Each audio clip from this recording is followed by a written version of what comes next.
We come now to the key item on the agenda today, which is the adoption of our recovery budget. I just note here, well, first of all, I'll ask Kylie Thompson and Ross Tucker. They're already here. Welcome to Kylie and to Ross. I'll move this motion. I'll ask Councillor Simpson to second it. We voted for the recovery budget on the 25th of May, and both at the Finance and Performance meeting and the governing body. And we did this following 156 hours of workshops and committee meetings. So the time for amending the budget is now past. There is a comment on it is still possible, but this is actually the formal approval of the final document, and that will occur following the Office of the Attorney General presenting their opinion on the LTP. But Kylie, I'll ask you to lead off and quickly to outline the item. Thank you, Your Worship. Kia ora i te whānau. Today you're being asked to adopt our recovery budget, which is our 10-year budget 2021 to 2031, and also known as the long-term plan. The process began back in late August last year. We held numerous workshops which covered our key topics for consultation and all council activities.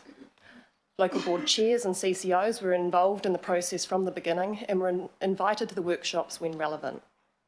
You agreed consultation items in December and adopted the consultation document and supporting information on the 18th of February. Public consultation ran between the 22nd of February and the 22nd of March, and we received just shy of 20,000 pieces of feedback. Additional to this was a Colmar Brunton survey, and all feedback was presented to you on the 21st of April. Following consultation, we ran another set of political workshops which focused on the key issues we consulted on and provided you with any updated or new information for consideration. On the 25th of May, you made all 10-year budget decisions, which have all been reflected in the final document seeking adoption today. A total of 156 political workshop and meeting hours have been spent on this recovery budget, plus today's meeting. The Mayor received an email from the Chair of Audit and Risk Committee this morning confirming there are no outstanding audit-related issues. Last week we held a workshop with you and took you through each of the volumes with draft versions. A table of changes was created and has been loaded to Nexus this morning. This will be added to today's minutes and documents everything that has been updated since the 18th of June. Most changes are editorial. There is some summary information, summary transport information that's been updated following the finalisation of the RLTP. We have Brian Sherritt, Executive General Manager Safety, and Shane Ellison, CEO from Auckland Transport, here to discuss the updated road safety measure listed as ID 23 on the document change log. Ngā mihi. Ross, is there anything you want to add before I invite Shane and Ryan to the table? No, nothing further. Okay, if I could have Ryan Sherritt and Shane Ellison here. This is to discuss the one substantive change in terms of targets. And Shane, would you like to introduce the item, or are you deferring to Ryan on this? Thank you, Mr. Mayor. Tēnā koutou katoa. Excuse me, my apologies. The change that we were seeking to make to the targets was in respect of DSI for this year. And to help you, to give you some background to that, we've put a graph up on screen. Sorry, it's not particularly polished. It was put together yesterday, but the graph on screen shows, I'll just talk you through that. So the graph on screen in the blue line shows the LTP targets for DSI on local roads from 2018 through to 2027, the last LTP period. That corresponded with the investment to be made in road safety. The orange line that you see there is what is actually transpired in terms of DSI on local roads. So 2018, 19 and 20, we have done, the trajectory has been significantly better than the profile in the last LTP. There's a number of factors to that, but in 2020, you'll all be aware of the impact of COVID-19. And over the period of that year, around 22% of the year, we operated at alert level 2, alert level 3, or alert level 4. So it was around 70 days where movement on the network, whether it be, principally be in terms of motor vehicles, but also reduced movement on public transport, and which also has corresponding walking and cycling trips associated with it, and also cycling numbers through the cycle counters around the region were down significantly. And there is a reasonably strong correlation between VKT and DSI. What we are, as unpalatable as this is going to sound, there is one other factor that I'd like to call out in terms of the targets for 2018 and the blue line. The blue line also was contingent on an investment profile that was to see $103 million spent on road safety infrastructure in 2020, 2021. You'll recall through the emergency budget that was originally going to be cut to 40 million, but thanks to your support, we got it reinstated to 60 million, but still a number that was significantly less than what that was required to support the blue profile. By having not made, so for two reasons, principally we are halfway through the year in terms of the DSI indicator. It starts on the 1st of January and goes through to the 30th or 31st of December. We are suggesting that the targets are reset and start at 525 for the 21-22 LTP or SOI year, but noting that in terms of the DSI measurement is actually measured from the 1st of January to the 31st of December. So far, it's not just hypothetical. We came to you in March to the planning committee. Actually, we came to the planning committee rather than governing body. And we gave you an update on the road safety program. And what we communicated to you at that time is, although that orange line has been going really, really well, we were deeply concerned about the upswing, particularly on deaths on the network in Auckland since after alert level 3 in September 2020. To give you a sense of the reality of this situation, we've pulled some data for the 1st of January this year to the 25th of June, so just a few days ago. And we can tell you that as compared with the same period 2020, the number of deaths on the network, so not serious injuries because that data lags, has gone from 15 in 2020 to 35 in 2021. So it's quite a real phenomenon. I'm not saying it's acceptable or palatable or any of those things, but I guess we would prefer to come and have the conversation now rather than you see the results later in the year, which are playing out as we suggested they might in March at Planning Committee. Brian, is there anything else you wanted to add at this point? No, not particularly. I think that the challenge, I guess, is the way it's expressed in the table that you might have seen, which is an increase of not less than 70 between 2020 and 2021. That just lines us up with that dashed blue line, basically. And I think that the other thing we wanted to do with the dashed blue line was present a more realistic target for DSI moving forward, as opposed to the dark solid blue line, which is was being too easily achieved, I think. Right. What I want to do is first of all outline how this particular item is going to be dealt with. First up will be questions to either our finance team or to Auckland Transport, so I'll ask all of you to stay at the table. Following that, I'll be inviting the Auditor General's team to the table to present their final report on their audit of our long-term plan. And then following that, we'll move to debate and then to vote on the item. So the first section will be questions. And I just want to lead off with a question to Auckland Transport. I don't think anybody around this table likes the idea that there will be an increase, albeit from the low level that was established because of COVID-19. And I suppose there's a silver lining to every dark cloud that COVID-19 led to less deaths through flu and less deaths on the road.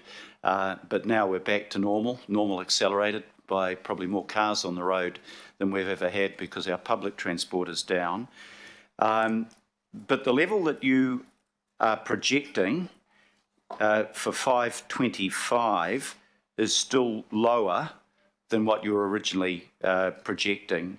Are you confident that the latest figures you've got are reliable and that trajectory will continue to be below the original trajectory for this for deaths and serious injuries that you were earlier projecting? And can you maybe just give some explanation of that? Thank you, Mr. Mayor. Look, yes, the number, we're not suggesting the number goes back to the blue line. In March, we surfaced some concerns we had with elements of the total safe system approach to road safety, which was our concerns were around both enforcement and in respect of the policy environment. I'm pleased to say that thanks to your letter, Mr. Mayor, and the work that we've done ourselves, we've had very, very positive engagement with agencies in Wellington. And more than just engagement, what we are now seeing, which gives me some level of confidence around hitting that target, is action being taken in respect to operations being planned, which will lead to more mobile deterrence in terms of speeding and in terms of more drink driving checks being done on our road. Thank you very much for that. Yeah, I mean, the concern that we had was I used to go through drink drive checks regularly on the way home and haven't been through one for 2 years. So you've had a clear indication from in response to the letter that I sent to the Minister of Police that the police are ramping up their activities on those two fronts that lead to predominant causes of death, both speeding and drink driving. That's correct, Mr. Mayor. We've got strong senior executive or senior officer support from Wellington in respect of those activities. Well, that's very good news. So, any other questions? I've got Councillor Paul Young. At any stage over the long-term plan budget process, the Auckland Transport mentioned to our finance team the possibility of any delay to the Eastern Busway Stage 2 to 4 due to the Auckland Council Group capital constraints. Councillor Young, I wasn't party to conversations with the finance team at Auckland Council, but in the draft Regional Land Transport Plan, we called out the risks of a mismatch between the expenditure profile on a year-by-year cash flow basis versus what was potentially available. We noted that we would work with Council's finance team over the remaining period before the long-term plan and RLTP was adopted to see if we could find a resolution to that.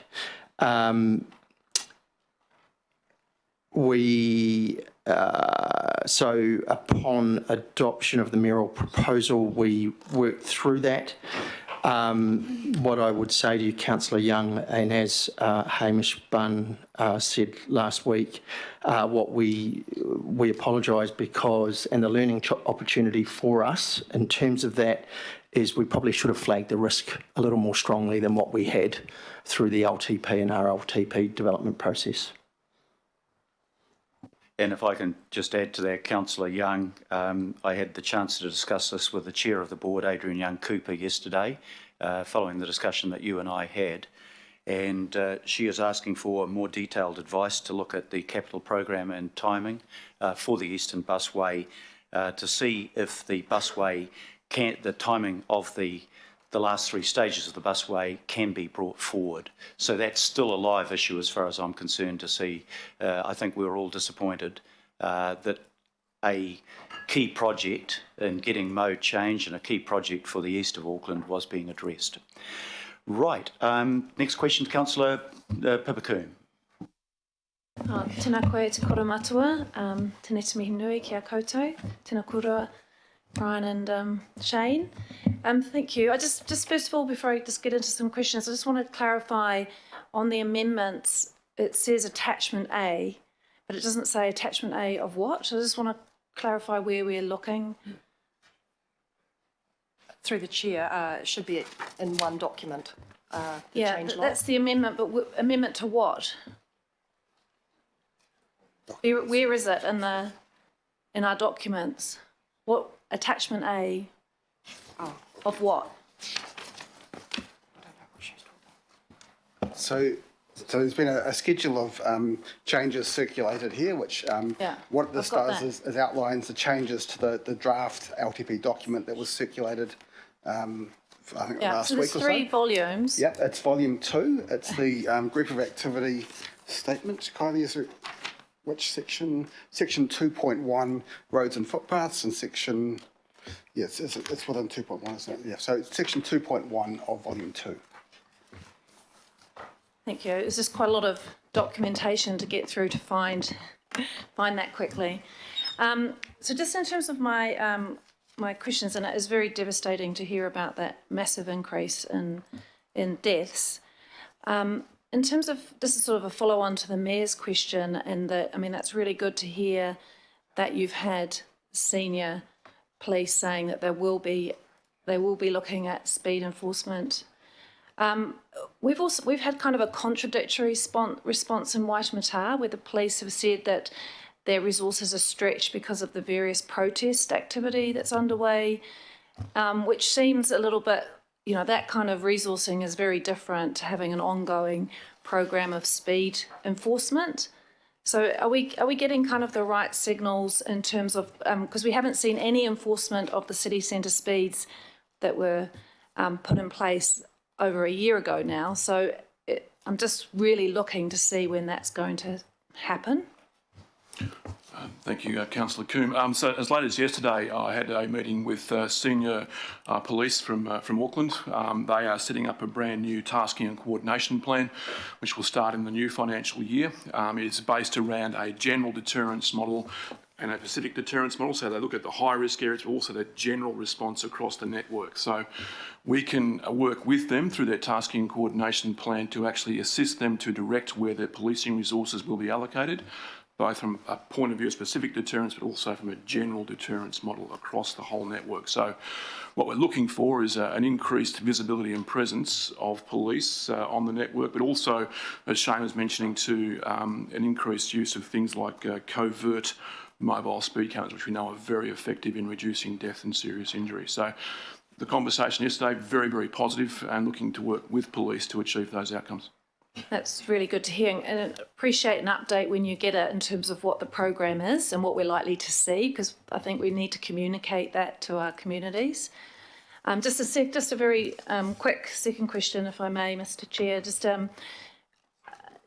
I haven't been able to find I want to find the attachment, but in terms of talking about targets for DSI, is that the wrong language? And is there a better way in which we can express, I mean, we don't want to have a target that we're going to kill and seriously injure a certain number of people on our networks.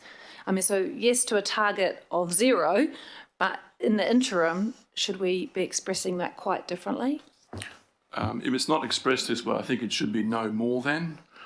So we want to try and bring that down as low as we possibly can, as soon as we possibly can. It's always been the target, but I guess we're not actually aiming to kill and seriously injure 525 people next financial year. So we're actually looking to be less that and lower than that, but no more than that. So there might be just a bit of a terminology around how the wording is expressed, but it's no more than that. So that is how it is in the documentation. I'm not certain that's how it should be, yes. Is that something we can ensure happens? Yep, so the way it's expressed is determined by regulations. We don't have a choice. It has to be expressed as a year-on-year change.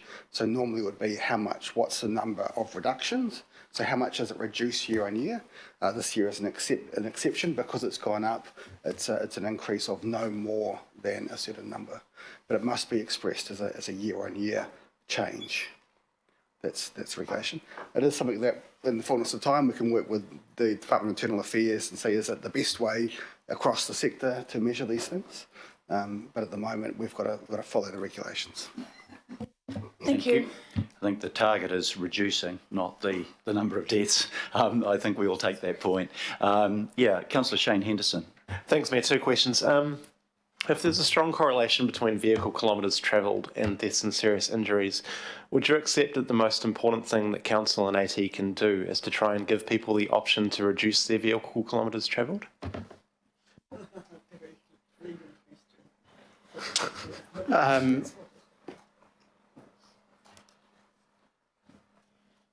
For a number of objectives of Council and AT, reducing VKT will lead to positive outcomes, whether that be carbon emissions or DSI. And whether that's achieved through mode shift or other means, then it is likely to end up with better safety outcomes. Cool. Thank you. Just one supplementary. Is a delay in projects like the North Western Interim Busway consistent with this aim? I'm not so sure there is a delay in the North West Interim improvements, and I've got your email and we will respond. You will be aware that originally the North West, and you'll get this response in the fullness of time, that originally we had the project was set for $50 million. It's intended to have shovels in the ground for the scope of work around that first $50 million by the end of the 3rd quarter of this calendar year. Okay, September the 30th. So the 30th, the second $50 million had to be business cased and will require consenting. And that is what you see in terms of the RLTP, in terms of the what is likely to be, business case not approved, but a more customer-friendly facility at Westgate than was originally planned, and potentially facilities at Brigham Creek. Thank you. Probably a good point for Councillor Linda Cooper to follow up with her question. Yeah, it was. So, of course. And I know that you sent us a letter a year ago, July the 6th, outlining the massive increases in access to public transport and within a 45-minute journey to the city. And we did say it was going to be last year and it was going to be the year before. So I understand you're saying now it's going to be this year. I guess for me the question then is this still live? The Eastern Busway has sort of dominated the front pages. It's important, but I'd say this is equally important. And I just want to know how much the metal to the pedal in terms of this project, because it has been delayed over and over. And I guess I want some comfort that this is going to actually be delivered when it is said. I haven't said. I don't get a say, to be quite honest. It's decided by somebody else. Through you, Chair. So the contracts have been entered into it's being delivered, the actual first part, which is the bus priority measures on State Highway 16, are being delivered by Waka Kotahi. They have entered into contracts to start that work. The only thing I would say is that with anything that is in the RLTP that has not already had a business case approved, that still needs to go through the National Land Transport Plan program and have a business case and funding application approved by Waka Kotahi. Supplementary, would you please ask Waka Kotahi to enforce their bus lanes? Because people are so frustrated with the journeys they're going on the on-ramp, on the bus lanes. They're not T2. And so for me, that's setting up an expectation that people can keep driving on them. And when the buses come, it's going to be a problem. And I think the answer to that will probably be yes, that you'll look at enforcing that. We are having those conversations with Waka Kotahi, and those conversations include the potential for AT to do that on their behalf and in terms of going forward. Thank you. Councillor Wayne Walker. Sure. My question goes to meeting our climate change obligations. We know that the budget that we have, which is a 10-year budget, doesn't meet certainly New Zealand's climate change obligations, of which Auckland is a significant part. And we know also that that's due not just to our budgeting, but obviously a variety of measures that the government needs to put in place. As a consequence, are you doing scenario-based budgeting that's anticipating things that we might have so that we're in a state of preparedness? Because I'm mindful that as much and all as we have this 10-year budget, it's not going to last the distance of the 10 years. It probably even won't last the distance of 1 year. And the other question that I've got that also just goes to scenario planning is around the operational costs associated with CRL that are also somewhat of an unknown because we haven't got the deal struck around that yet. So just a couple of questions around those issues as they go to the 10-year budget process. Through you, Mr. Mayor. Look, there's been even since, there was conversation about how many hours you'd spent on this LTP process. And it's been a lot of time in development, and the same with the RLTP, and a lot has changed in that period already. Including when we started this, there was not the cleaner emission standards for vehicles that's due to come in 2025. We didn't know about the clean car discount that was announced about 2 weeks ago. So those things are all evolving, and some of them the impacts of those have not been taken into account at this point in time because of the shortness of time, and in terms of the impact upon emissions budgets and emissions targets of council and what we'd like to achieve. And some of them are material. We see this as a key part of the transport emissions pathway work that we will be doing with you over the next 6 to 9 months in terms of looking at scenarios and pathways forward to tackle what is an incredible challenge. A supplementary question, Mr. Chair. Given that some of these things I'd suggest are of a high order of magnitude, they will affect our budget going forward. Do you think we should have some sort of rider against this long-term plan so that as much and all as we may not be making provisions for things that we could and should, that we should be indicating to the public at large that we are going to need to make changes because this plan doesn't meet obligations?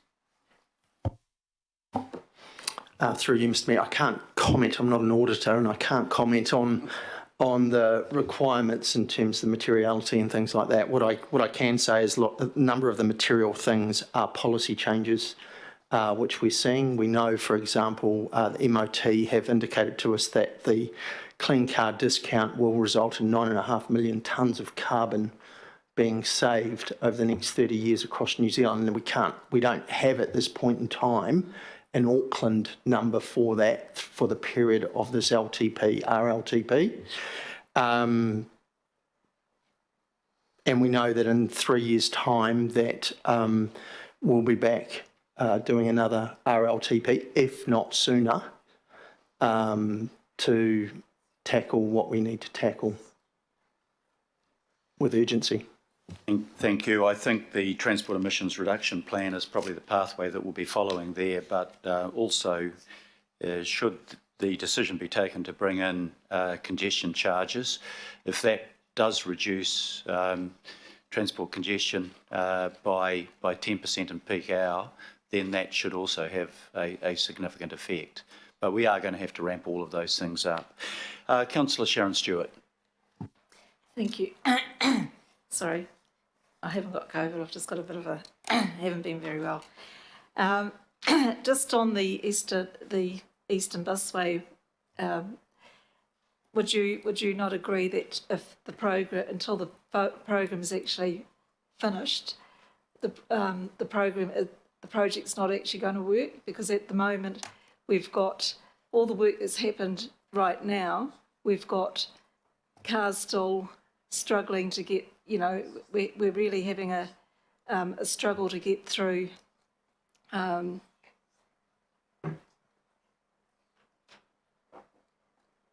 Yeah. Through you, Mr. Mayor. We anticipate that benefits will start accruing from October this year. When stage 1 of the Eastern Busway is complete, it will provide enhanced services, fast and frequent services between Pakuranga and Panmure. Sure, that will not, and I don't try to pretend that it won't. Should the program that is set out in the RLTP occur, that the benefits couldn't come sooner or wouldn't accrue sooner.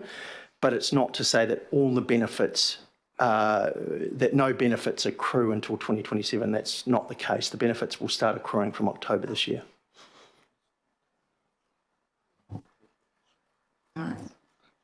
Thank you. Councillor Richard Hills.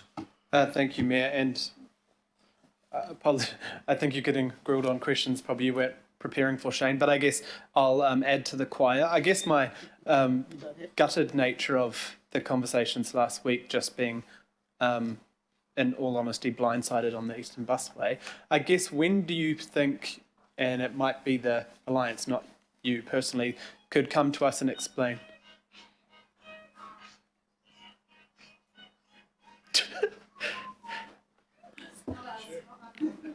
Sorry. Please continue, Councillor. It's the choir that you're lucky the lyrics didn't start then. Good. That's clever. Sorry.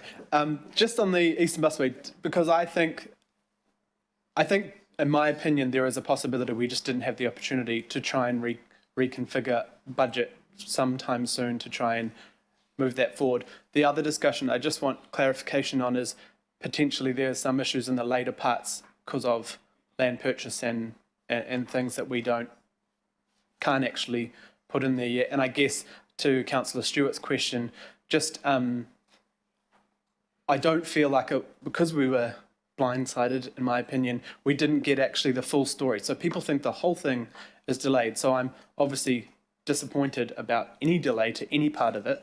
But what hasn't been told to people is that parts of it are still on track and you'll be able to open them. So when would we be able to get some kind of presentation on the possibilities of ensuring it's all finished on time, but also acknowledging, because I've asked for my own presentation a few months ago and Deputy Mayor allowed that to happen, which was great, but I don't think people understand and I'm a bit in the dark. So on that specific project, could you give us any indication of how you're working? And just the last little question is just on safety, and it might be a question for Brian too, the cycling, how we can ramp up that cycling renewals budget to be a safety as well. It's not all about emissions. If you make it safer for kids and anyone to cycle around their neighbourhood, the DSI numbers are going to come way down too. So thank you. So once again, apologise for not just to yourself, but to all the councillors about being blindsided. I was the timing surprised us as well in terms of how that played out. But there are a number of funding inputs which are also in play at the moment, and until the NLTF is finalised around the 30th of September, we won't actually know fully what is funded and what is not. It's fair to say that the RLTP is probably indicative. And when you're playing with numbers, the size of the numbers of not just Eastern Busway, but City Rail Link and the supporting infrastructure of City Rail Link, such as additional trains, such as level crossings, and it means that you need the passing of time to get a little bit closer to those dates, and you need quite a bit more work done until you know how the cash flows are actually going to play out. But what there is, and what was asked for by our board yesterday, was for detailed work to be done. There are potentially opportunities, and I say potentially, opportunities to bring forward things like property purchase as part of over-programming into earlier years of the LTP period. What might also play out is we can shift expenditure by a matter of 6 months to 1 year or another year, which may free up capital in that 24, 25, 25, 26 period in terms of what plays out. There's no guarantees around that, but that is quite a wee way down the track in terms of that. The other thing, to go back to right at the start of your question, and for all councillors' benefit, AT signed what is called an IPAA, which is an interim project alliance agreement with a consortium earlier this year. The first stage of the alliance is actually to work up a detailed plan, detailed program, and a detailed design with detailed costings that will be finished late this year or early 2022. At that point, we'll have more certainty about what that looks like and be able to bring that together with what cash flows look like a bit later. But outside the Eastern Busway, programs and projects will move over time depending on things like consenting, business casing, how we engage with the community and what the outcomes of all that are. The RLTP is best described from my perspective. It is a guide. The world just doesn't work in black and white over a 10-year period like that, as you've seen the last 12 or 18 months. Thank you very much. Thank you very much for the answer to those. Sorry, the last question, Councillor Christabi. Sorry, and I apologise, Mayor, I thought there might have been some others. So just on the Eastern Busway, and I thank Shane for his replies to me yesterday at the Auckland Transport Board meeting. So members, Mayor, and for Councillors Young and Stewart, I did strongly represent, I think it was our view at the board yesterday, and the board is similarly concerned. It is equally as concerned as we all are, as is the management. Shane, I think you've been quite diplomatic in your explanation as to what did and didn't happen, but maybe it's easier for me to say, and correct me if I'm wrong, Shane, but Auckland Transport receives funding from the Crown via Waka Kotahi primarily, and from us, and we've allocated a budget, and then they need to allocate that to projects and programs, and they get an allocation from Waka Kotahi as well. There was indication of an agreement at 75% subsidy. Well, no, not precisely, but there was, Shane, my understanding from your explanation yesterday, there was reasonably good expectation that we would be receiving 75%, and it was quite late in the piece. In fact, it was not even a letter, it was a Friday afternoon phone Councillor, call. sorry to interrupt. I need you asked a question. This is a question session at the moment, not commentary. Yeah, well, look, I think we need to then ask Shane to just, I was attempting to not put Shane in this predicament because it is a political situation we find ourselves in. So Shane, do you want, if I have to ask a question, Shane, take us through how you got to know. Was it a letter, as is normal? Was it a phone call? What was the timing leading into the writing of your paper? And also, can you tell us the implications of the regional fuel tax implications as well? Because I understand there are implications because there's regional fuel tax money on the busway as well, isn't there?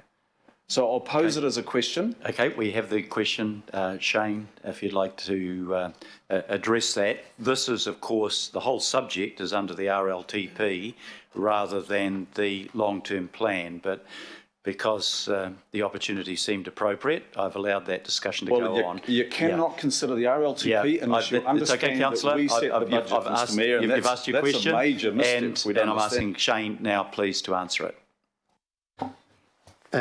Through you, Chair. So to be, so there is clarity over this, the ATAP agreement and prescribed some work to occur and some questions to be asked to cover some funding shortfall that is in it. And one of the questions that was called out in there was for Waka Kotahi to consider a higher financial assistance rate for rapid transit projects, so greater than 50%. Typically, we seek to get 50% across the whole program of what we do, 50% from yourselves, 50% from Waka Kotahi. That varies, and on some activities we do, innovating streets, it's a 90% financial assistance rate. On other things like road safety, sometimes it's 70%, 75% far. Rapid transit's been an interesting one, and one we are trying to advocate strongly for outside of light rail, which we'll put to one side, and that is because of the national significance implications of rapid transit. We think, and other reasons as well, we think they merit a higher financial assistance rate than 50%. As I said, the National Land Transport Fund and National Land Transport Plan is in development. It doesn't get finalised to the 30th of September. We know that from the communication that Waka Kotahi has publicly made available, that the National Land Transport Fund is under significant pressure.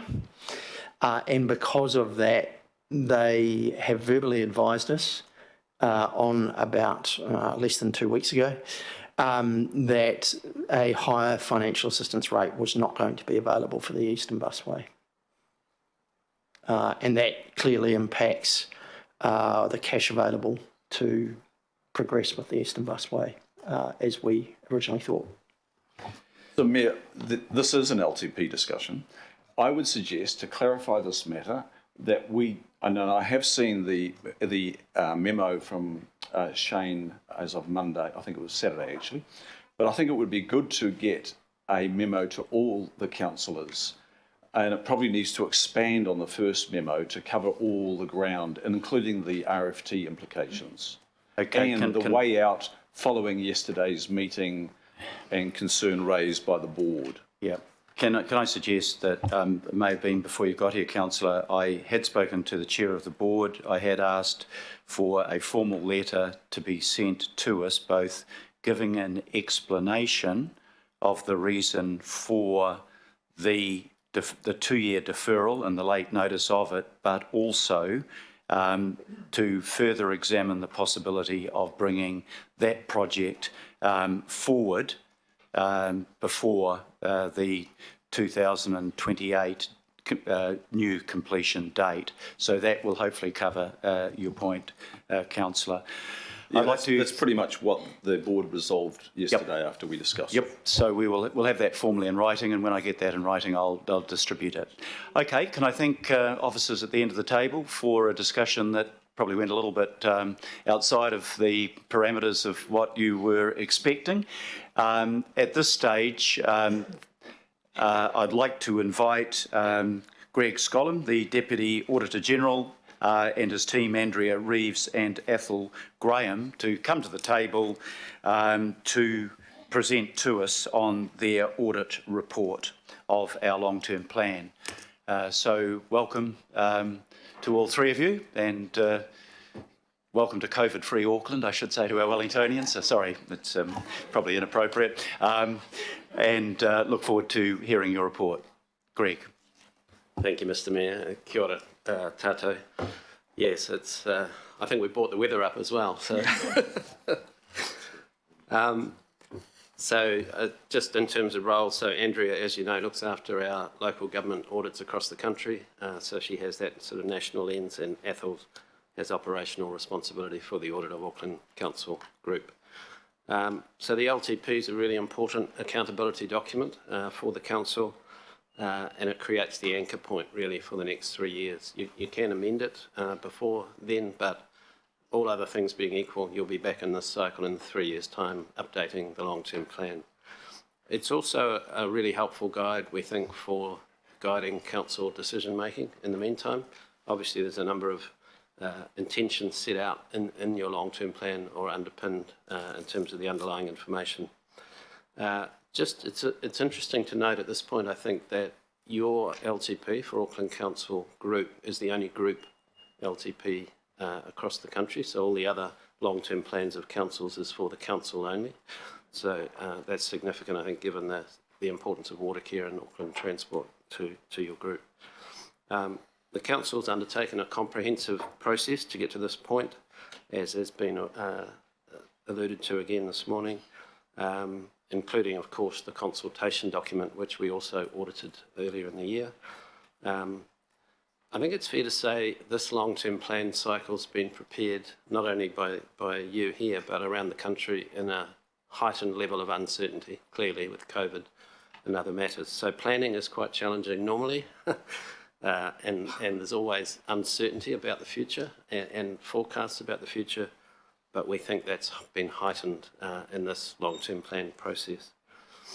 A key principle, though, for you as you anoint this long-term plan is to be happy that it reflects your best knowledge of the future, recognising that things change. But as of today, when you adopt it, is it your best knowledge, and is it underpinned by reasonable and supportable assumptions? You've got some really important processes to help assure you that's the case, like the legal sign-off, the project control group sign-off, and of course the Audit and Risk Committee, and no doubt other systems and processes within the council. So you've got various things to reassure you as a governing body that that's the case. Our role, of course, is to step back from that and to express an independent view, whether we think it's based on your best knowledge and reasonable and supportable assumptions. And we have been in discussions with management and the Audit and Risk Committee about one particular assumption over recent weeks, and that's around the ATAP funding.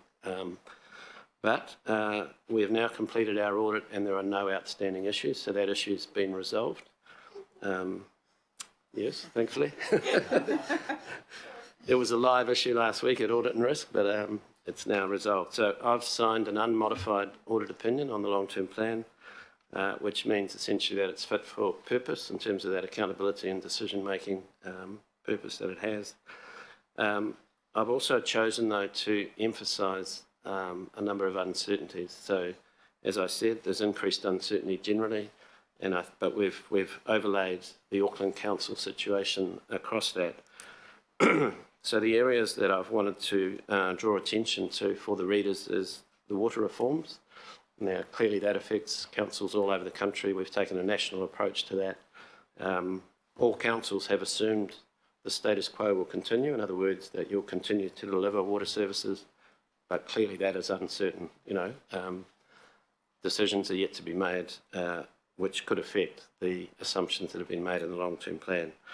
Forecast funding, including ATAP funding, is another area that we've emphasised, and the City Rail Link project. So the overall project costs and where the assets might ultimately lie between the Crown and the Council. because that's going to affect operating costs and forward projections. And I'd just like to finish by acknowledging both teams, the council team and my team. I think this process started nearly a year ago. It's quite a draining process for everyone, but we're here, and this is a key moment I think for the council. So thank you to the council team led by Ross. But no doubt there's lots of people, so it's dangerous to name people, but we've certainly had a lot to do with Ross. But Ethel, anything to add? Yeah, nothing substantial to add. I think, it's been a major project for us as the auditors, for management as the preparers, and council as decision makers. There's been multiple stakeholders inputting into the process up to this point across the group and within council, so we've engaged with all of those stakeholders as necessary. But yeah, the main thing I wanted to say is I've worked very closely with Ross and his team, as well as the legal team and the risk and assurance team. So just a thanks to them for working collaboratively with us and positively to get to this point today. So that's all I'd add. Thank you very much. Andrew, is there anything you'd like to add there? We heard one audible comment in response. I think everybody in this room will be very happy to hear that we don't have outstanding issues, that we have an unmodified audit opinion, which is in our term a clean audit, a fit-for-purpose audit, as you said, Greg.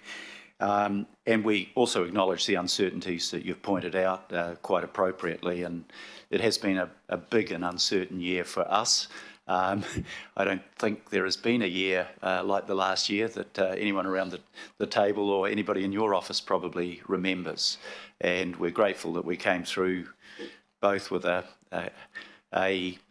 good health result, but also that we have addressed the challenges and addressed them appropriately, and that you've found that what we've done is, as you said, fit for purpose.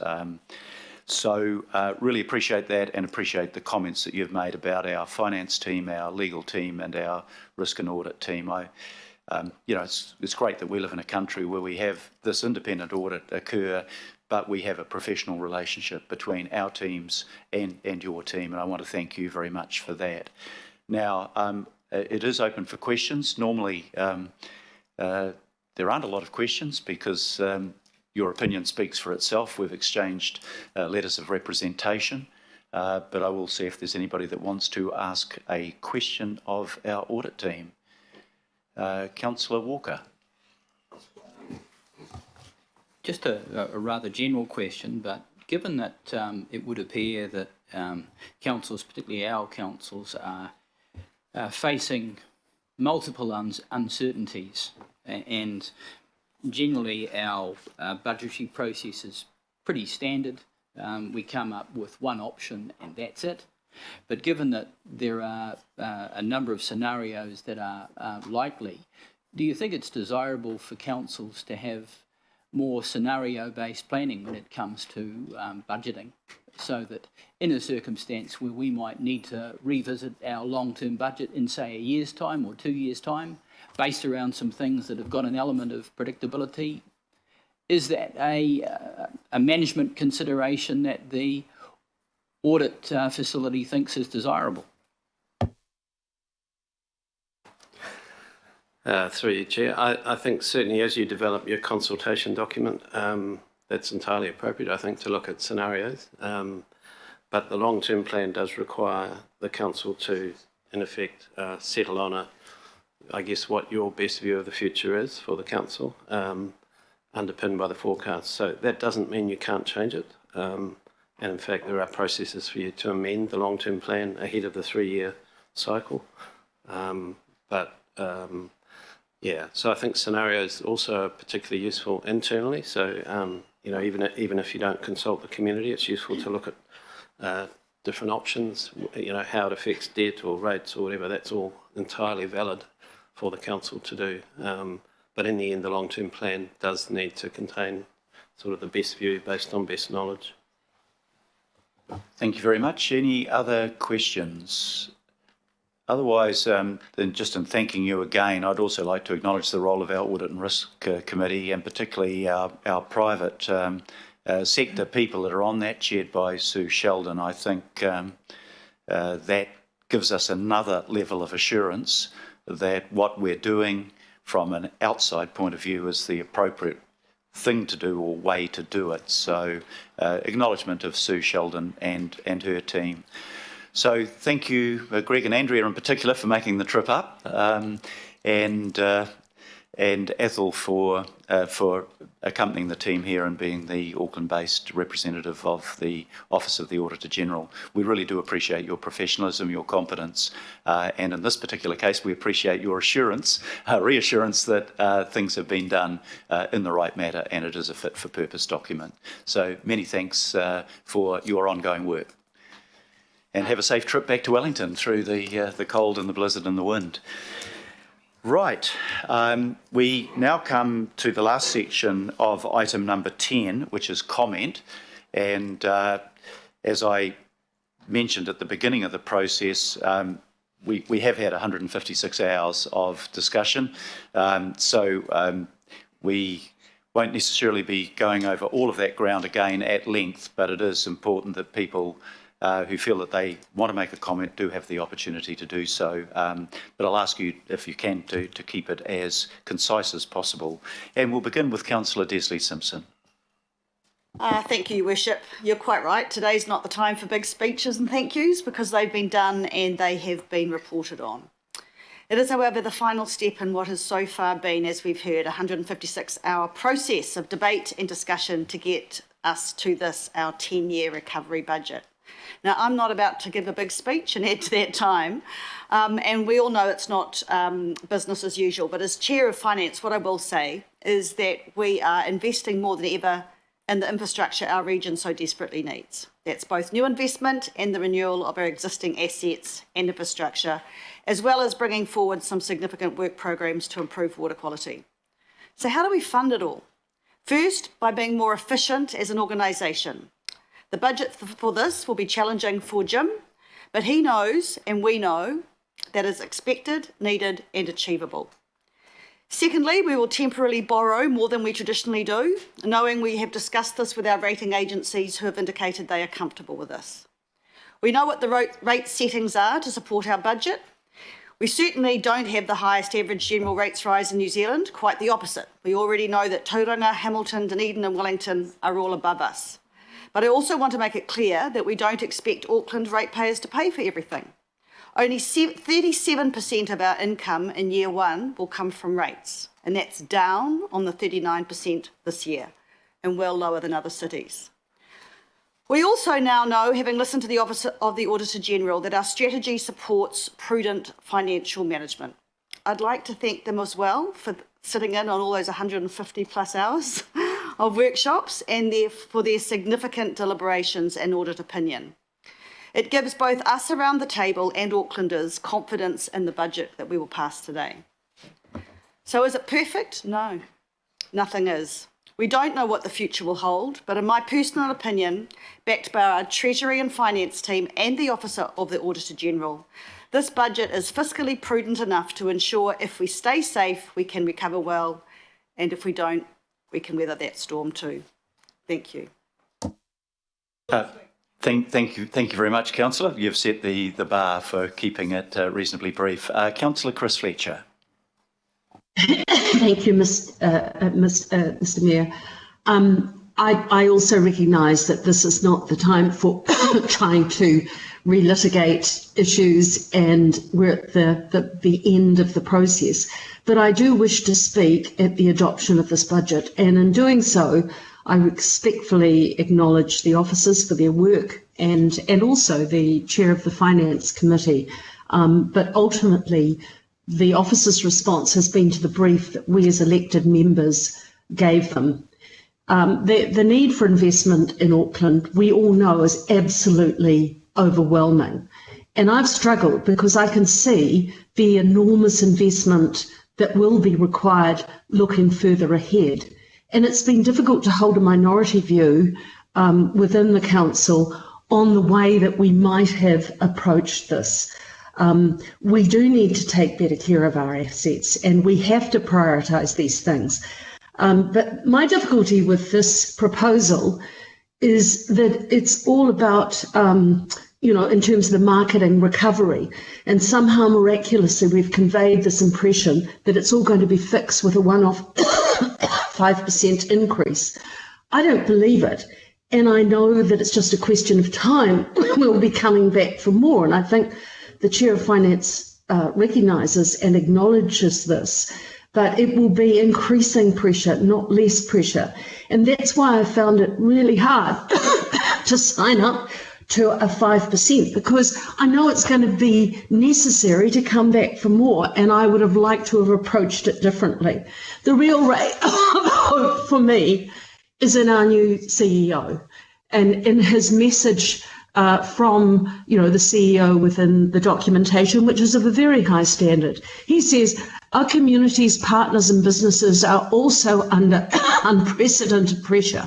There's an expectation on Council to make sure we are doing the things that are necessary for our communities, doing them well and not encumbering ourselves with services for which there are better providers and solutions in the market.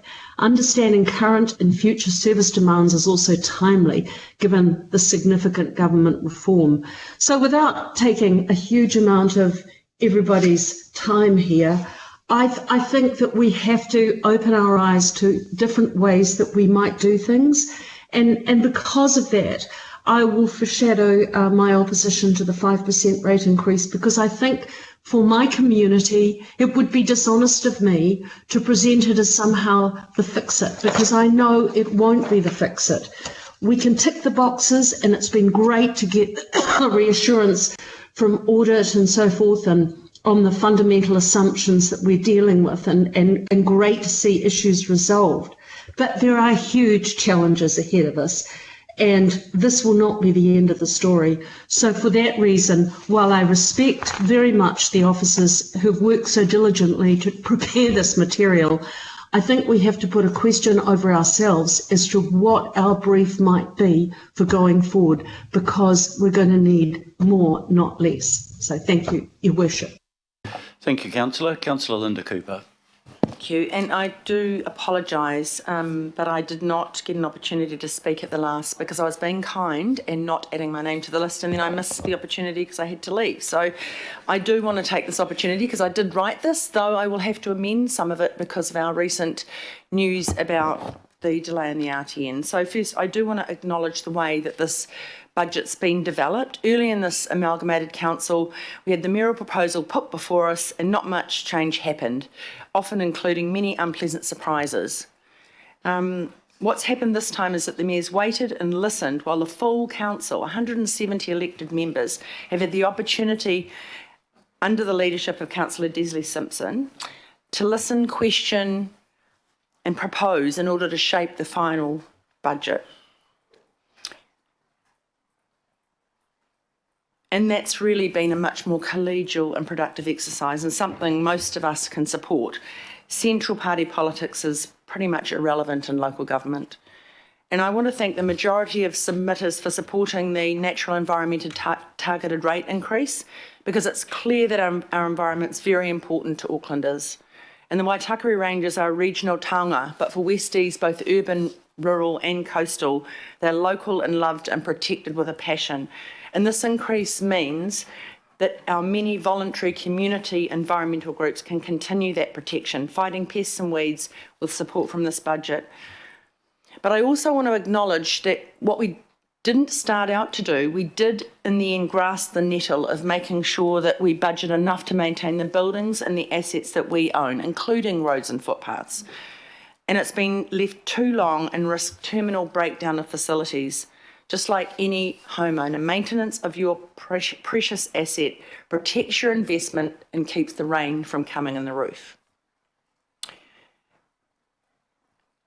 Thank you for trusting your councillors, Mr Mayor, and local boards on this point, and being brave enough to make the one-off 5% increase to address this increasingly alarming gap in the work needing to be done and the lack of funds to do so. And also for not caving to borrowing to the hilt, so that we do have a buffer to meet any shocks and in these uncertain times. But I also want to thank you for leaving the business rates on their reducing trajectory pathway. And that'll be appreciated, and it's important because 90% of our businesses are small and local. For me, creating public transport infrastructure is one of the most effective ways we can reduce CO2 emissions, and making it easy for people to swap car, bus trips, trains, ferries as much as they can. Therefore, and this is the bit that I've changed, therefore I'm bitterly disappointed to see meaningful public transport efforts being made towards an RTN along State Highway 16, which will serve over 300,000 people in the northwest, delayed again for years. This delay means continued transport poverty of time, money, increasing congestion and emissions, and a huge missed opportunity to meet some of our Auckland Plan goals, but it's not to be. We're failing some of our most needy communities. Though I must say, long-awaited Lincoln Road improvements, which had also been deferred for years, will finally happen. And I guess when we get an RTN, that'll be ready and fit for purpose to serve that. I also need to say, the elephant in the room is we were promised 100% funding of an RTN in the northwest, and as soon as light rail went, then we were back to sharing it, which seemed really a broken promise and bad faith from my point of view. Increases in household expenses are always tough, and none of us want to pay more, and indeed for some people there's no spare money. But I'm comforted that we do have a compassionate support for people in that situation. I've thought about this a lot, as many of my West Auckland constituents do struggle. However, voting against this budget would mean a vote for our facilities that people value, like libraries, regional facilities, our zoos, our galleries, local community centres, sports fields, playgrounds, that are often free to access for these communities, would go into decline.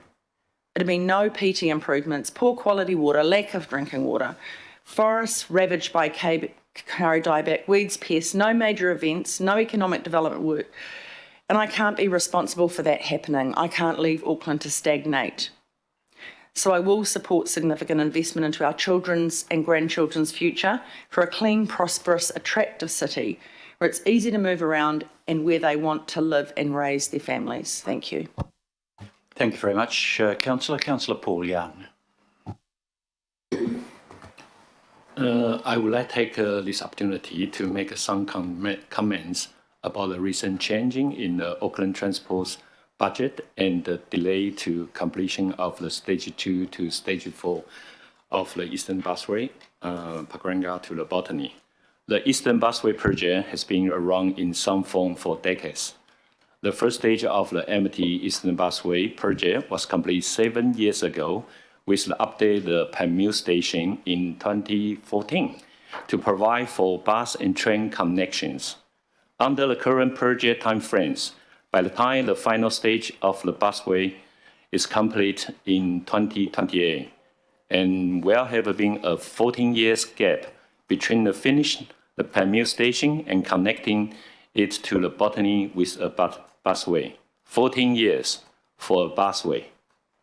We are quick to say the Eastern Busway is the second largest infrastructure project after the CRL, but are we showing how important it is? Then there are also the emissions concern of delaying this public transport connection to one of the most car-dependent parts of our cities. Question, Auckland Transport could not answer fully and did not even seem to have considered it. I know this story is shared with other parts of the region, and I also feel for my fellow councillor in the West who have a similar story, waiting for a rapid transit and a busway for the fast-growing Northwest. I'm raising this today because I'm frustrated at Auckland Transport's last minute changing to the RLTP. It was too late for us to have any chance to find solution in our own budget, which has already been agreed and we are rubber stamping now. It's not the fault of the mayor or the finance chair. I know they are also keen to find a solution, and we are also surprised by the last-minute advice from the Auckland Transport, but it needs to improve. However, I also understand this is not a decision that can be changed today, and voting against signing off our LTP will not change anything. I want solutions. I will be voting in supporting of signing off this package, which we agreed last month and has been worked on as Team Auckland, led by Madam Chair Simpson. The LTP has benefits for the East, such as securing a community centre and library in Flatbush, returning local transport funding, and providing route protection for airport to Botany. However, I would like to note my concern about the Eastern Busway delay. I have to take a responsibility, and I will be looking for support from the mayor and my fellow councillors to bring in the capital facing forward at the next possible opportunity. I refuse to accept the delay on this. Thank you, Mayor. 谢谢. Thank you very much, Councillor Young. Councillor Pipaku. Thank you, Mr. Mayor. I did give my speech in support back on the 24th of May, and in particular, noting and acknowledging the consensus building approach to the LTP, and thank you, Madam Chair, for leading that with the Mayor. In particular, the support of the local boards. To have 20 out of 21 local boards to support the LTP is quite phenomenal, especially those local boards who represent the parts of Auckland that have the worst inequalities and underfunding. But they recognise, along with the majority of submitters that came from all sectors of Auckland, recognising that this is a budget that focuses on investment. And I think that's what we heard really strongly was the need for investment across climate action, our community facilities for housing, managing growth, and to meet all of the challenges for Auckland. And thank you, Councillor Young, too, for highlighting just one example of the local investment that we get from the LTP. So we heard all of that investment that's wanted across Auckland. What we didn't hear from anybody around this table is where cuts. Nobody wants any cuts in their area, and no one has put that on the table. No one has come up with alternative funding. So I just don't think it's an honest approach to decision making to ask for all the investment but not want to pay for it. So I summed up all of that, I think, back in May. But I did just want to note, it really does concern me that we've had this change to a measure come to us at the very last moment. And I would like to find a way of recording my vote against this change to the DSI measure in the key performance measures, to change it from that we're looking to reduce DSI by 50 to then find out that Auckland Transport wants that to be worded to increase by no more than 70 is really distasteful and just, I think, very upsetting for to see that put into the measures. So I don't know, Mr. Mayor, if there's a way that I can record my opposition to that in terms of noting that I just don't think we should accept that change to the performance measures. It's totally within Auckland Transport's power to manage DSI down. I just don't accept the reasons why we've heard that this, it's really terrible to hear that deaths have doubled on this time last year. And that we should now just change the measure to reflect that by making it a softer measure. If that's what I'm understanding that Auckland Transport's brought to us today. There are a whole lot of factors that go into reducing deaths and serious injuries on our roads, and most of those factors are controlled by Auckland Transport, working along with agencies such as the police and Waka Kotahi. And that can be supporting measures that do encourage more kids to walk and cycle to school, can be simple things like signage. If there was a recent fatality in Waitemata involving a rider, and that wouldn't have happened if there had just been some decent signage on the road, providing an alternative route, which was there, a safe route. So all of those factors, I just feel that we should not be accepting that change to the performance measure. So if that is possible, Mr. Mayor, I really would appreciate that, because that's just the only thing I really wanted to speak to today was about that change to the measure. Thank you. But I do confirm my support for adopting the recovery budget overall, and commend everybody to this the process that we've been through, and the budget overall. So thank you, Ngā mihi. Thank you very much, Councillor. In answer to your question, there isn't a particular recommendation on that particular measurement on DSI, but I think you've noted your concern about it in your speech, so that will be on record in that sense. Councillor Kathy Casey. Oh, great. I think everything's been said about this budget in one way or another over the last 160 plus hours. I want to focus on one aspect too, and that's our libraries, in particular the momentous decision that we do today to remove library fines. And I want a big shout out to the libraries, so I'm going to use my 3 or 4 minutes just on that. People love libraries in Auckland. Use them for any number of things, getting information, doing your homework, pleasure reading, learning about computers, looking for a job, you name it. What gets in the way of that, folks, is library fines. Put your hand up, everybody, there must be 100 people in this room if you've ever had a library fine. Oh, come on, you guys up the back. You don't lose libraries? You're not listening. Everybody, we are in the fortunate position that we can actually pay the fine. Everybody in this room's on a good salary. There are 35,000 library users in Auckland that can no longer use the library because they've got fines of more than $10. And today we're sorting that. We're allowing Aucklanders back into our libraries from the 1st of September. There'll be some rules around that, but the fact is that cost will no longer be a barrier to people's access. And I think that is absolutely stunning. And I want to say a big shout out to Louise Lahat, who led this from the start, and there was some opposition. There was some opposition, Mr. Mayor, in the beginning about the loss of revenue. Catherine Leonard's team supported and gave the data to build an evidential case for unanimous support from this council, then and now, and from the public. This is something the public wants, and it's just fantastic. So we are now joining 9 other councils in New Zealand that are fine-free in their libraries, and 600 other councils across the world. We are, again, at the leading edge of what's happening in libraries. Thank you very much, Auckland Libraries, and thank you very much to each and every one of my colleagues. Thank you very much, and thank you to all the councillors being concise. Deputy Mayor Bill Cashmore. Yeah, I'm going to be very concise too, Mr. Mayor. Recognising you and Councillor Simpson for your chairing of Audit and Risk, and for Shane, Deputy Chair. So your finance work, Desley, you call it the council family, has been superb. Well done. This is the biggest LTP this council's done.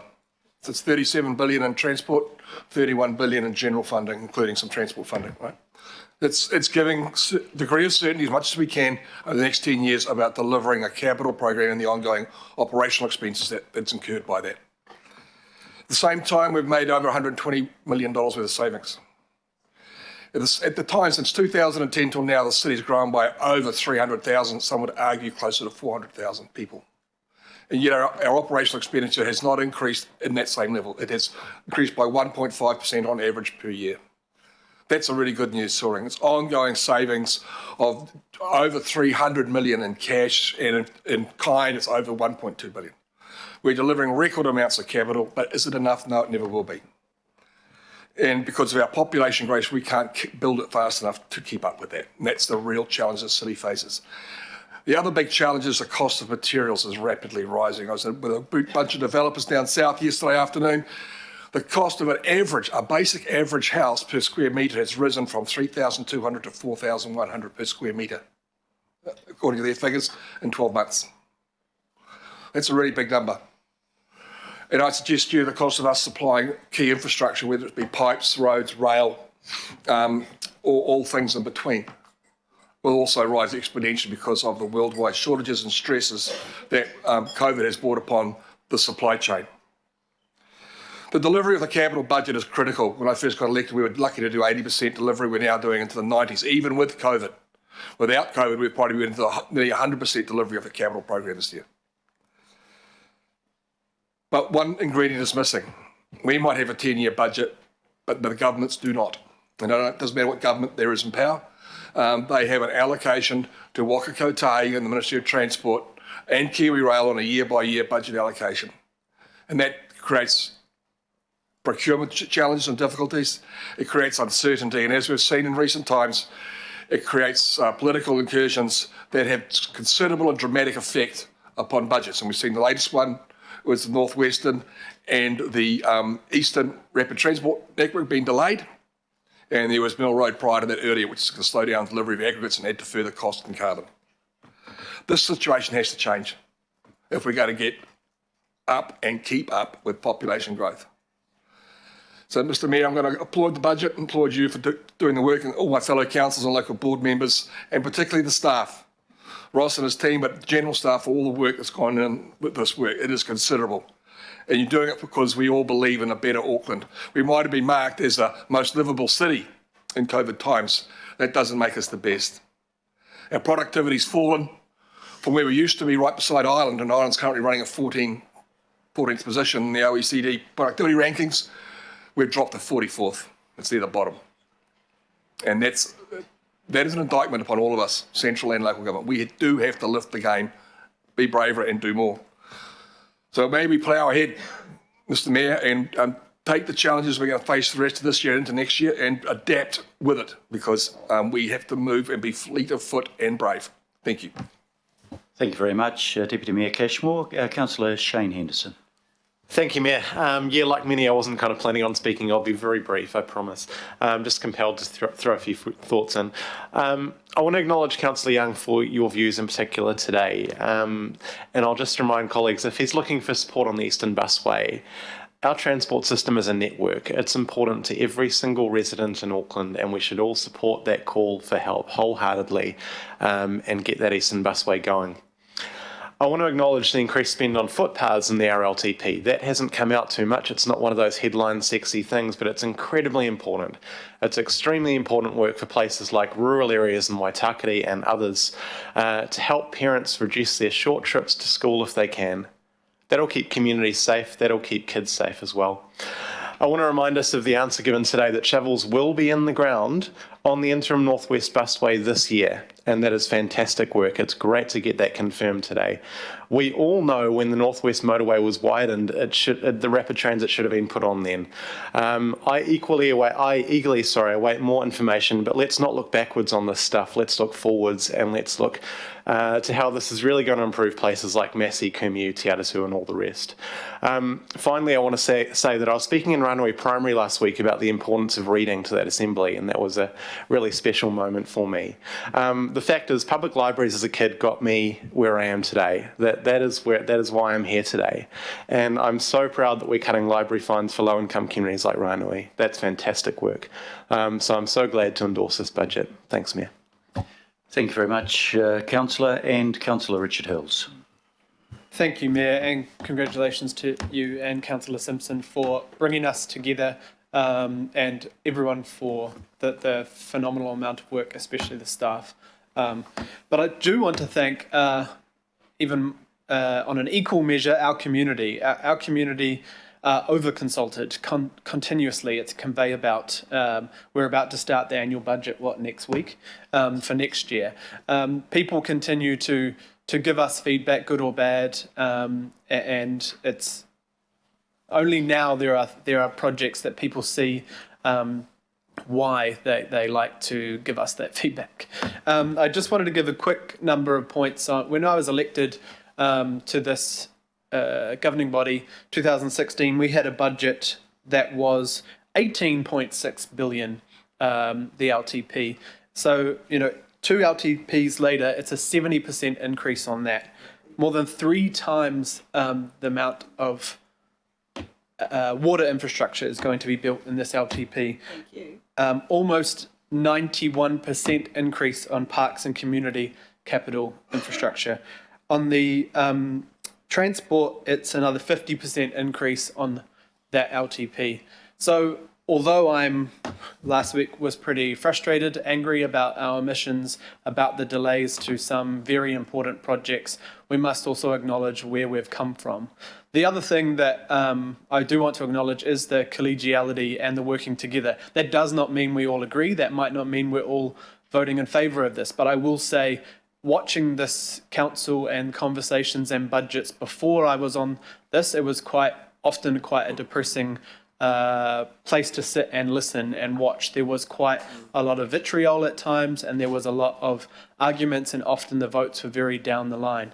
Even last term, there was quite a bit of to and fro that was quite difficult, and you left here feeling often quite despondent. So this term, I feel we've all worked together, and with our local boards and Independent Māori Statutory Board and the staff, in a much better frame of mind. And I think that's what we need to keep building on to ensure that, you know, we will be voting for things in this budget that we don't agree with, but to get as many things over the line as possible that we do agree with, we have to work together.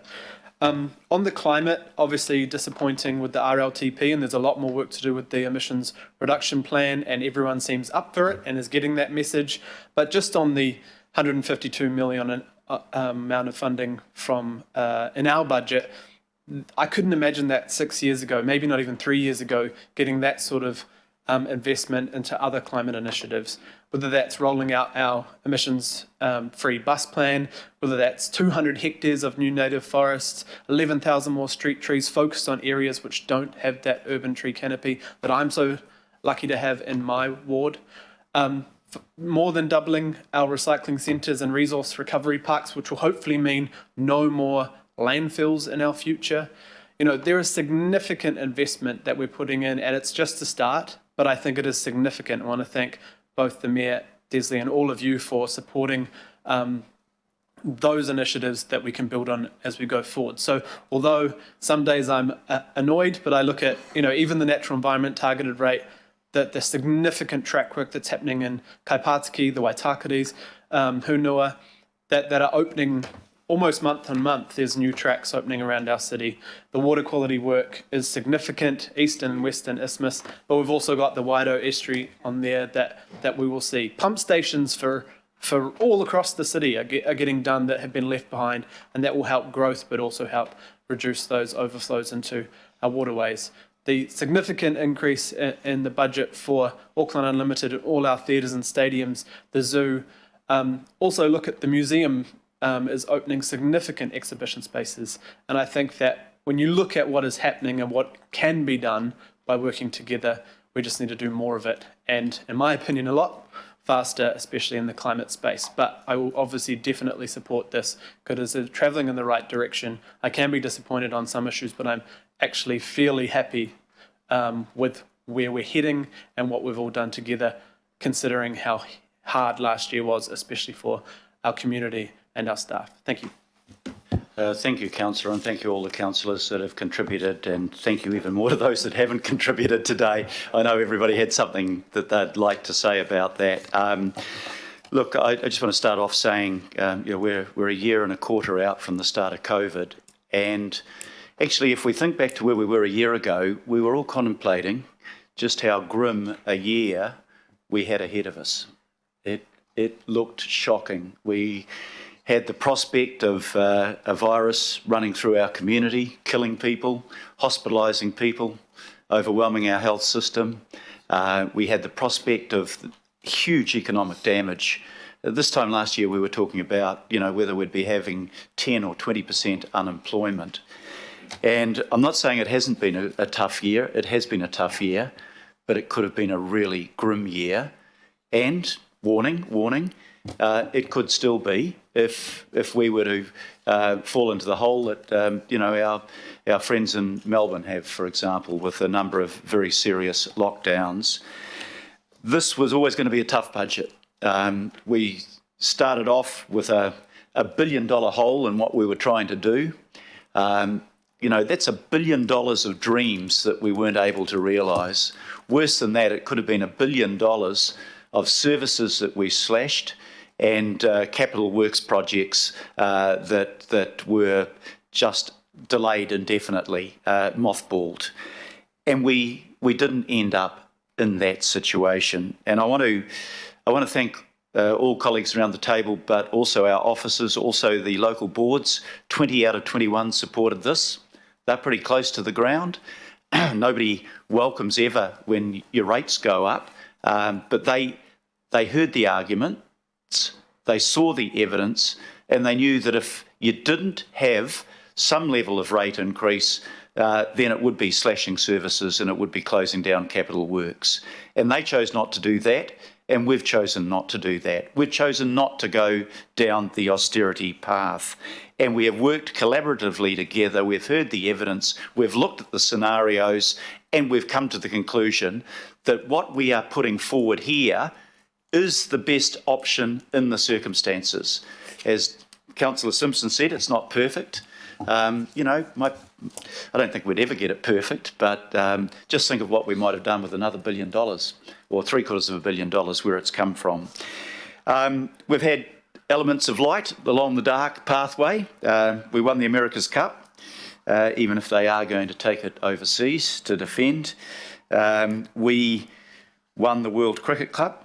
We won the Trans-Tasman Cup, and we became the most livable city, not because we'd got on top of congestion, certainly not for that reason, but we had got on top of COVID, and we were living pretty normally and pretty well as a city.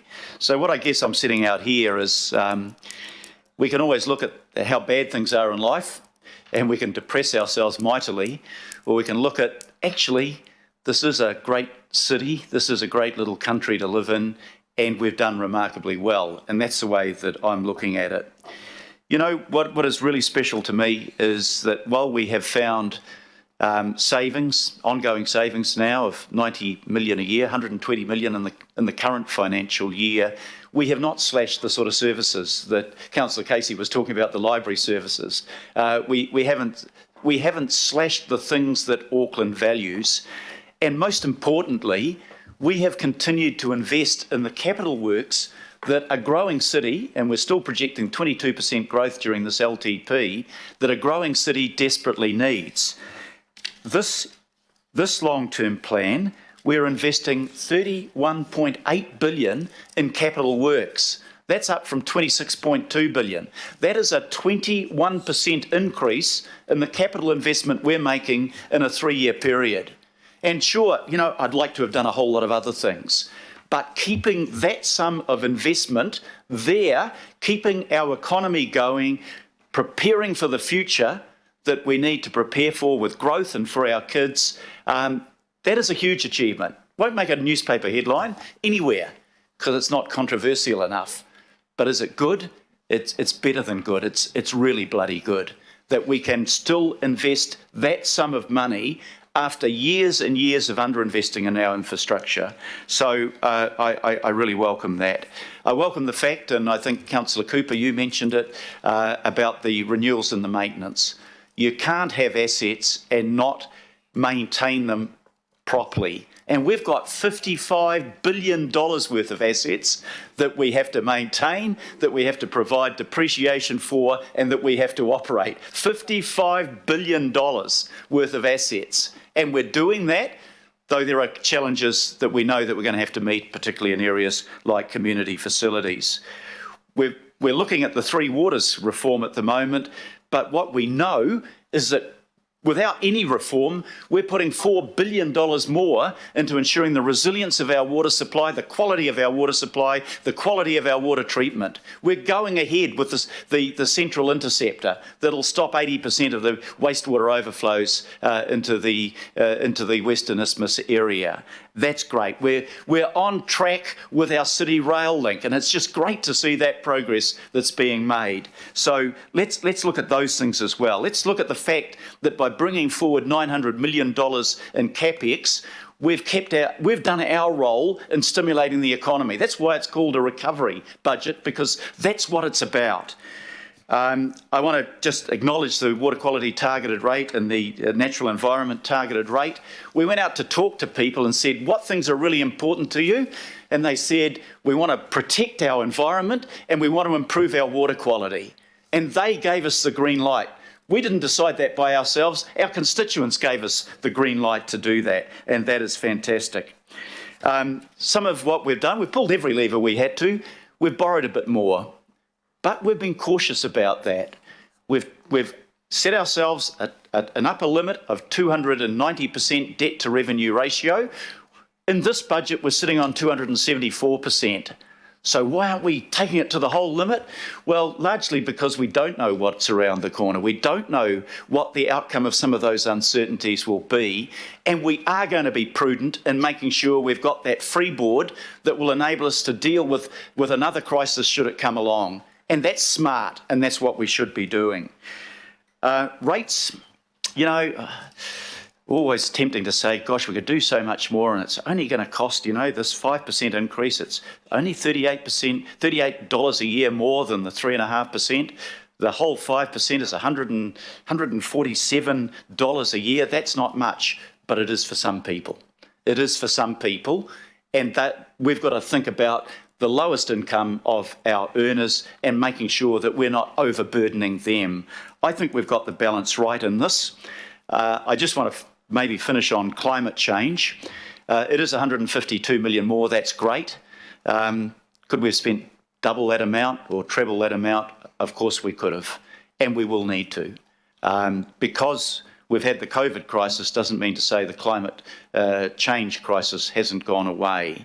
And we will, in the coming year, need to look at that again, depending on, you know, if we make sure we haven't got another massive lockdown and a massive loss of revenue, we're going to have to look at ramping up our efforts.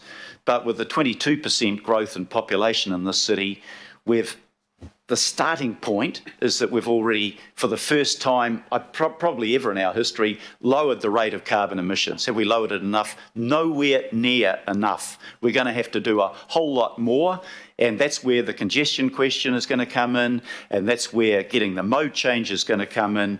All of those things have got to happen, and that challenge will not go away. We will need to ramp up our efforts to respond properly to it. So I just want to say it's great that we've got an unqualified opinion from the Audit Office.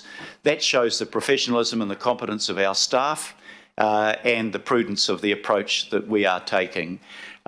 This isn't a perfect long-term plan. It's not the long-term plan that I dreamed we might have 18 months ago, but it's a long-term plan that I think is a very I was going to say a workmanlike plan. I'm not allowed to say that, and I can't think of what the equivalent. Pippacoom, help me out.